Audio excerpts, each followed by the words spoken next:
ആധുനിക ഭാരതത്തിൻ്റെ സാംസ്കാരിക ചൈതന്യമായ സ്വാമി വിവേകാനന്ദൻ്റെ പാദസ്പർശമേറ്റ ധന്യമായ നാടാണ് ചേർത്തല തണ്ണീർമുക്കം. 1893 സ്വാമി വിവേകാനന്ദൻ എന്ന യുവ സന്യാസി വര്യൻ തണ്ണീർമുക്കത്ത് എത്തിയത്. ജനുവരി 12 സ്വാമി വിവേകാനന്ദൻ്റെ ജന്മദിനം ലോകം മുഴുവൻ ആഘോഷിക്കുന്നു. ഭാരതത്തിൽ യുവജന ദിനമായും ആഘോഷിച്ചു വരികയാണ്. തണ്ണീർമുക്കം നിവാസികൾക്കും ആഘോഷത്തിൽ അഭിമാനത്തോടെ പങ്കെടുക്കാം. 1892 സ്വാമി വിവേകാനന്ദൻ്റെ കാൽസ്പർശമേറ്റ പുണ്യഭൂമിയാണ് തണ്ണീർമുക്കം. അക്കാലത്ത് ദൂരയാത്രയ്ക്കായി ജനങ്ങൾ ആശ്രയിച്ചിരുന്നത് ജലഗതാഗതത്തെയാണ്. കൊച്ചിയിൽ നിന്നാണ് സ്വാമി തിരുവനന്തപുരത്തേക്ക് യാത്ര തിരിച്ചത്. അശ്വതി തിരുനാളിൻ്റെ ക്ഷണപ്രകാരമാണ് സ്വാമി കൊട്ടാരത്തിലേക്ക് പോയത്. രാജാവിൻ്റെ അതിഥിയായതിനാൽ തന്നെ തണ്ണീർമുക്കത്ത് അന്നുണ്ടായിരുന്ന രാജകൊട്ടാരത്തിലെ അതിഥി മന്ദിരത്തിലാണ് സ്വാമി താമസിച്ചത്. അതിഥി മന്ദിരത്തെ അന്ന് പ്രവത്യാരി കാര്യാലയമെന്നാണ് പറയപ്പെടുന്നത്.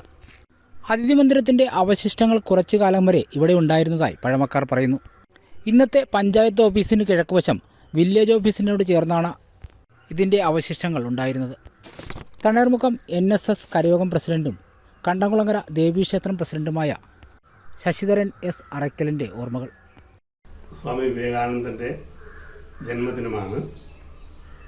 ആ ദിവസം അനുസ്മരിക്കുമ്പോൾ എനിക്ക് അഭിമാനത്തോടെ പറയാവുന്നൊരു കാര്യമെന്ന് പറഞ്ഞാൽ, ഒരു തണ്ണീർമുക്കംകാരൻ എന്ന നിലയ്ക്ക് സ്വാമി വിവേകാനന്ദൻ ഒരു ദിവസം ഇവിടെ തങ്ങിയതായിട്ട് പഴമക്കാർ പറയുന്നുണ്ട്. എൻ്റെ അപ്പൂപ്പനാണ് എന്നോട് ഈ കാര്യം പറഞ്ഞു തന്നത്.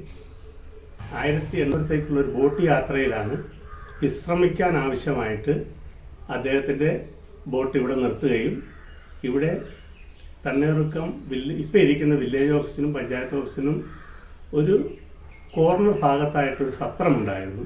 എനിക്കൊരു ചെറിയ ഓർമ്മയുണ്ട് ആ സത്രത്തിൻ്റെ അവശിഷ്ടങ്ങൾ ഇവിടെ ഉണ്ടായിരുന്നതായിട്ട്.